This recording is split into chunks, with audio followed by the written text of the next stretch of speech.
أعوذ بالله من الشيطان الرجيم. بسم الله الرحمن الرحيم. إنا نحن نرث الأرض ومن عليها وإلينا يرجعون. سورة مریم 40 نمبر آیات. په دې 40 نمبر آیات کې دوه قسمه مضمونونه ذکر کیږي. یو دا چې د دنیا فانی کېدل او د هغې نه د خلکو مینه او محبت کټ کول مقصود دي. د تزهید عن الدنیا او چې دنیا سره دومره مینه مه کوئ ځکه دا دنیا ختمېدونکې دی. او دویم تصرفات او اختیارات د الله تعالی ذکر کیږي چې په آخره کې د ځمکې اخرنی انجام دا د هر څه به الله ته پاتې کیږي او مخلوق به پناه کیږي. نو د دې اصلي حقیقي مالک الله تعالی دی او ځکه الله تعالی سره اختیار د جسم فیصله کوي نو هغه کولی شي اختیار لري. الله تعالی و انا نحن یقینا مونږه نریث الارض میراث کې وړو ځمکه چې ځمکه مونږ ته پاتې کیږي. ومن او هغه څوک علیها چې په دې ځمکه باندې دي و الینا یرجعون او دا خلک به مونږ ته راواپس کیږي، خاص مونږ ته به راواپس کیږي دا خلک. واذکر فی الکتاب ابراهیم او یاد که په دې کتاب کې یعنی قرآن کې ابراهیم واقعه د ابراهیم علیه السلام. د دې ځکه نه اخوا د 41 پورې د 41 نواخله د 50 نمبر آیت پورې د ابراهیم علیه السلام واقعه ذکر کیږي. ابراهیم علیه السلام واقع ذکر کولو مقصد توحید واضح کول دی چې توحید هغه مضمون دی چې ابراهیم علیه السلام هم په دې لار کې ډېرې قربانۍ ورکړي دي، ډېر کړاوونه تر کړي دي. او ردې سره سره د یو سوال جواب به هم حل شي. هغه دا دی چې ابراهیم علیه السلام باره کې خلکو غټ نسبت کاوه چې د سره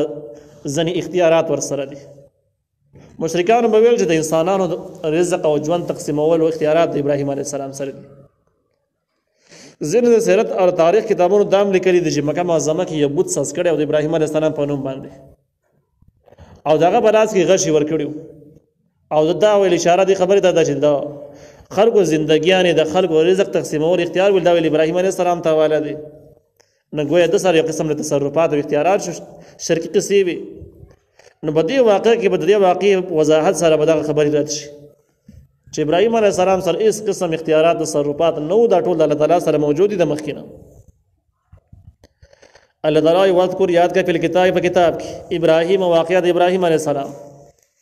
انه یقینا د ابراهیم علیه السلام کان او صدیق النبی رښتونه پیغمبر. صدیق چې کوم دی مفسرینو په دې کې کافي بحث کړی دی چې دې څه معنا ده او څه مطلب دی. دې کې دوه روایت چې کوم دي دوه اقوال کوم دي تفسیر روح المعانی او تفسیر مظهری نقل کړي د ډېر زیات راجح او مشهور معلومیږي. هغه دا چې صدیق چې کوم دی هغه چاته ویل کېږي یو معنی دا ده چې په ټول عمر کې دروغ نه ویلي نو دغه سړی صدیق. او دویمه معنی دا ده چې صدیق هغه چاته ویل کېږي چې د هغې عقیده د هغه وینا او عمل کې ذره فرق نه یو شانته کې په دې کې تضاد مخالفت د یو بل نه نه نو دغه د صدیق ویل دواړه معنی نږدې دې کې فرق نشته. ځکه چې کوم سړی عقیده او قول عمل یو شانته کې هم دغه سړی چې په عمر کې به دروغ نه ویلي سوچ عمر کې دروغ نه وي دغه عقیده او عمل او قول به یو شانته کې د ښکاره خبرې شوې. اوس دا خبره ده چې یاره دا صدیق څوک کېدی شي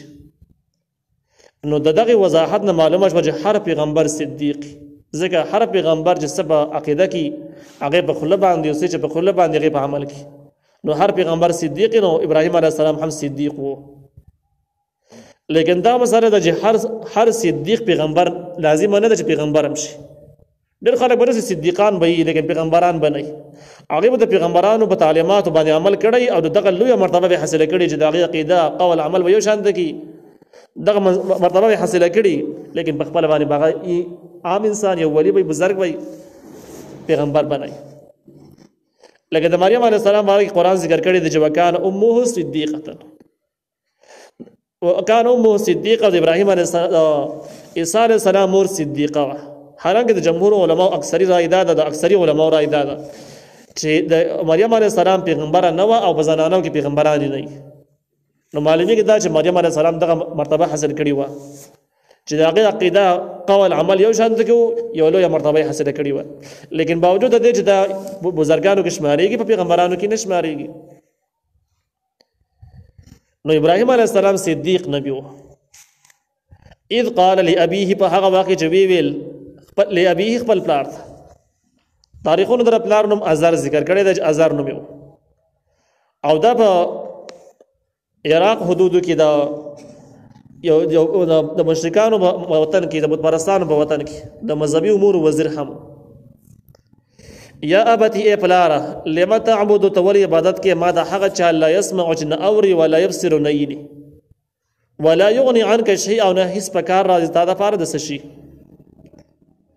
در ابراهیم علیه السلام دعوت د خپل پلار ته ورکړو دې ځکه کې تفسیر مال بالقران لیکلي دي چې په دعوت کې انتهایی د اعتدال نه کار اخیسته پکاري چې زیاتې خبرې د خولې نه ونوځي هغه چې بې پایدي هغه چې د ادب خلاف او هغه مضمون چې کم حقیقتي همغه طریقه باندې ویل پکاري لیکن ادب او لحاظ به ضروری دی نو ابراهیم علیه السلام چې کله پلار ته دعوت ورکاو یا ابتی و یا ابي و نه وایو ابي پلار ته وای ابتی پلار ته وای لیکن په یا ابتی کې د شفقت او د مینې معنی موجوده ده او په یا ابي کې د هغه معنی موجوده نه و نو دا الفاظ د شفقت او د محبت استعمال او کوم ځکه چې د پلار ذکر کوي نو یا ابتی وای د شفقت هغه ټکی راوړي چې زمانه سره ډیر محبت ته سورانه دښمنی مې د سره نشته لیکن حقیقت دسي دی نو په دې وجه ته لګیم خبرې تکو دیم چې کله د ابراهیم علیه السلام خپل پلار ته دعوت ورکړي د شرک نه اړه یو توحید دعوت ورکړي نو څه وته نه وایي ته کافر یې ته گمراه یې ته جاهل یې الفاظ نه استعمالوي بلکې ورته وایي ته چې چا بندګي کوي نو هغه نه اوري او نه یې یعنی د شرک کمزوري ورته ذکر کوي د کمزوري نه ذکر کوي چې ته کمزوري ته ټیک سړی نه یې داسې ورته نه وایي د دې نه معلومه شوه چې دعوت په لاره کې ادب احترام یو بنیادي شی دی او کم خلک چې مبلغین دي اسلام او دعوت د دین لپاره دعوت چلی نو پکار د هغوی د آداب خیال ساتي چې کوم ځګن ته لاړ شي نو وچ سپوري د خلکو زړونو ته تور نشي او بلکې د ادب او د احترام او اصلي مضمون باندې کړک نظر پکاري نو ابراهیم علیه السلام په دې دعوت کې هم توحید مضمون پروت دی صحیح مضمون هم بګ د احترام الفاظ پورا موجود دي نو ورته ویل یا ابتی افلار لما تعبدو تولی عبادت کې ما د هغه چا لا يسمع چې نه اوري ولا يبصر نه يني ولا يغني او نه پکار راځي عنك ساده پاره شي ان هیڅ شي نو باوجود د دې ډېر مخلوقات په دنیا کې شته هغه یې اوري او ځنې کارونو کې پکار هم راځي لیکن چې هغه د خدای توب صفت نشته دی نو هغه د صف خدای نه وي او باوجود د دې چې د څه عبادت کې چې هغه لیدل او اوریدل دغه نه هم وزګار دي لیدل او اوریدل هم نشي کولای هیڅ پکار هم ناراضي کې ګټي بوتان دا ډېر زړه جهالت ډېر به کوپتیاش یا ابتی افلار اني قد جاءني من العلم یقینا ما ترغله د علم ما هغه علم لم ياتك جتا ته نه درغله د علم ما ترغله جتا ته نه درغله دا کوم علم د وحي علم آسمانی وحی ابراهیم علیه السلام ته شو نو ابراهیم علیه السلام ورته چې ماته آسمانی وحی شوی د کم چې یقیني علم د شک مک پکې نشته دی هغه علم ته نه دراغله فتبعني زما تابعداري وک احدک زب وک ته صراط سویه لا رسل نو ابراهیم علیه السلام وداول وجه خدلا پلار چې زما خبره به دی وجه واوره چې ماته وحی کیږي او چې کله ماته وحی وشو پیغمبر یم نو د سم لارې مندرو د پاره د پیغمبر تابعداري ضروری ده د زما خبره واوره تابعداري وک نو اول سر کې دا پتبعني د پاره وجه ذکر کړل چې ماته آسماني وحی کیږي نو بده وجه د پتبعني کې بیا ادب رانه چې ما خبره وره ځکه چې اول وجه ذکر کړل چې خبره مې ولې وره وحی راته کیږي چې ته وحی کیږي پیغمبري او رسول الله مندر د پاره د پیغمبر اتباع ضروری ده تابعداري ضروری ده نو بده وجه مجبوری ده چې ما خبره وسته او اوري یا ابتی افلاره لا تعبد الشیطان تتابع عبادت مکه د شیطان ان الشیطان یقینا شیطان کان للرحمن عصیه د رحمان ذات د پاره نه فرمان د څنګه سوال دا د شه دی ازر او د هغه قوم چې کوم د شیطان عبادت نه کاوه بلکې د بتانو عبادت کاوه او د څنګه ابراهیم علیه السلام شیطان ذکر کو د دې وجه دا چې د چا تابعداري کول دومره مضبوطه تابعداري کول او مضبوطه خبره اوریدل چې هغه کله الله تعالی د وینا خلاف نو هم تابعداري کې دغه شی ته عبادت ویل کی نو اوس د بوتانو بندګي د چا په وینا باندې و د شیطان په وینا باندې و او د شیطان دی دومره کلک تابعداري کول چې الله تعالی د نافرمانی کې هم دوی اطاعت کا او تابعداري کول شیطان وینا یې منله نو دومره کلکه د چا منل چې د الله تعالی د مقابله کې هم سره خبره مني، د الله تعالی د احکام مبارک، د الله تعالی د اصول د دین د اصول مطابق هغه به مخالفت کې د چا خبره ومني، دا د څه شوله دغه کس بندګي چې تا کړي. نو بده وجه باندې بت پرستی کې دنه شیطان پرستی په خپل باندې داخل شو رااله بکی. یا ابتی افلار انی اخاف یقینا زیاریکم ان یمسک چې ورسیږي تا ته عذاب من الرحمن، عذاب د رحمان ذات طرف، فتكون للشیطان نو تبشي د شیطان د پاره ولیا ملګری په عذاب کې، یعنی د بت پرستی په وجه باندې عذاب راځي لازم. د شیطان چونکه هم په خپل گمراه دي، هم نور خلک گمراه کوي، د دې عذاب هم انتهایی سنگین دی. نو چې کله عذاب سنگین دی، شیطان خلکو ته د بت پرستی دعوت ورکوي او تا وسره منلې دی، شیطان باندې به عذاب راځي، نو هغه وجه باندې ته هم د شیطان سره په دې عذاب کې شریک شي، او د شیطان عذاب رټول نه انتهایی سخت، ځکه جرم یې سخت دی.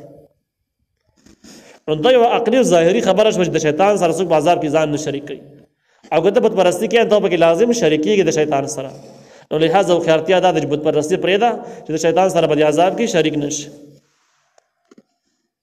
قال نو هغه وویل، پلار یې وویل اراغب ای ته مخاړې انت ته عن الهتی زما د خدایانو نه، الهه جمع د اله ده، دې نه معلومیږي دا چې د پلار د ډېرو بتانو عبادت کوي، یو بت نه و، بتان ډېر زیات.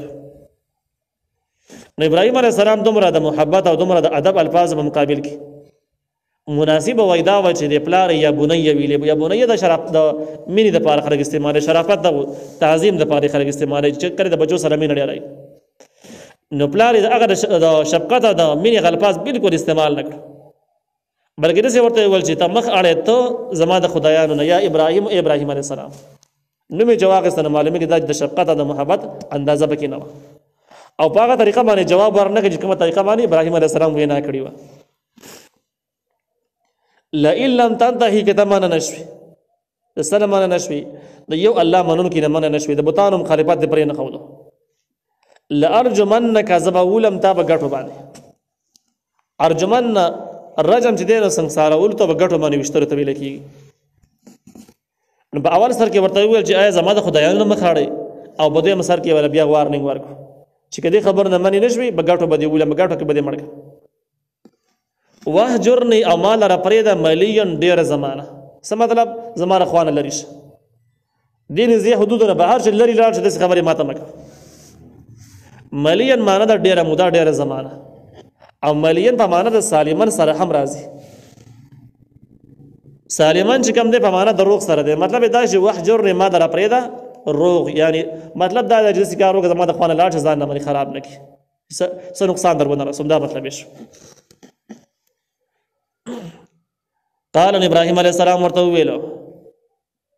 سلام علیک، سلامتیا دی بتا باندې، ساستغفر لك زرد رضا بخنه غواړم ستا دپاره ربي د خپل رب نه، انه کان بی حفیه یقینا دغه الله تعالی په ما باندې مهربانه دی. ابراهیم علیه السلام چې کله د الفاظ واوریدل نو بیا هم ډېر په ادب سره ورته جواب ورکړو چې سلام علیک، سلامتیا دی بتا باندې. سلام د ځګن کې په کومه معنا سره دی؟ مخکې نه د سلام باس من کړی دی، سلام په درې معنو سره راځي، لیکن د ځګن کې مشهور دا راځي سلام د مشارکت مراد دی، سړی یو چا نه جدا کېږي، خبرې پې ونه لګي، جوړه ورسره نه راځي، بس سلام علیک بتا، بس زما ستا منځ کې سلامتیا یې، بس زه نه لاړم، نور جګړې نشي جوړولی.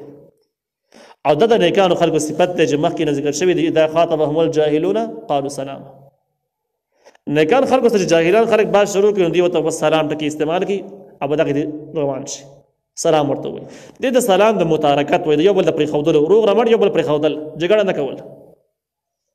نو که سلام د متارکت شي خو هېڅ بحث پکې نشته، ټیک دی. لیکن که سلام په معنا د دعا سره شي چې تر روغ رمټ یې اوسېږي، بیا سوال ولاړېږي چې یاره په کافرانو باندې سلام غورځول دا خو شرعا ناجایز دي، هغوی به تا باندې سلام نه کړی، ته به سلام کې، حدیث کې دنه منع راغله، او پلار یې خو مسلمان نو. په دې ځای کې یو روایت کې داسې هم دی چې نبي علیه السلام په یو جماعت باندې سلام واچو، او په دغه جماعت کې کافران او مسلمانان ګډ وډ ناست، هغې نه معلومېږي دا چې کله یو محفل کې ګڼ خلک ناست دي، مسلمانان هم پکې کافران هم پکې، سلام اچول په جایز دي په ټولو باندې. د مسلمانانو د وجه نه. لیکن دا مسله اختلافي ده چې یاره داسې صورت کې به سړی کم صورت اختیاروي. په دې کې د ابراهیم النخعي رحمه الله رایې دا ده کوم چې د امام بخاري رحمه الله په استادانو کې دی او د امام ابو حنیفه رحمه الله په شاګردانو کې راځي. هغه رایې دا ده چې کله د کافرانو خوا ته ستا یو غټ ضرورت چې بغیر دغه ځای نه حل کېدو مجبوري وه، نو په دې صورت کې به کافرانو باندې سلام اچولی شي. او چې کله غټ ضرورت نه و بله مناسب لاره موجود وه بیا به سلام ما اچوه. دا د ابراهیم النخعي رایې ده. دا به هر حال باندې دا بحث دلته کې شته دی، لیکن که سلام د متارکت ته واخیستلی شي خبره په لنډو خلاصېږي. که سلام په معنا دعا سره ته واخیستلی شي، سلامتیا سره واخیستی شي، بیا پکې د علماو اختلاف او بحث یو ځای پورې موجود دی. سأستغفر لك ذات رضا او بخښنه غواړم ستا دپاره ربي د خپل رب نه. نو ابراهیم علیه السلام وویل چې بس په تا سلامي او ستا لپاره بخښنه غواړم د خپل رب نه او دې ځای نه زه روانېږم. دې ځای کې دغه سوال دی چې کافرانو دپاره استغفار غوښتل ناجایز دي او دغه مضمون ځای په ځای باندې مخکې ډېر ځای تېر شوی دی. لیکن ابراهیم علیه السلام استغفار خبره وکړه چې خپل رب نه به استغفار غواړم. نو د هغې جواب همدغه دی چې کله څو پورې ابراهیم علیه السلام ته دا پته نه وه منع شوې نه و چې د کافر دپاره بخښنه مه غواړه، هغه پورې د ده وعده ولې زه بخښنه غواړم. الله تعالی چې کله منع کړه چې بس بخښنه مه غواړه، ابراهیم علیه السلام هغه ځای باندې منع شو. نو کومه وعده چې د استغفار کړې دا د منع نه مخکې وه او چې کله منع راغله بیا استغفار ختم شو، بې نه کورله. نو دغه ځای باندې سوال ختم شو. انه کان بی حفیظ، یقینا دغه الله تعالی په ما باندې مهربانه دی.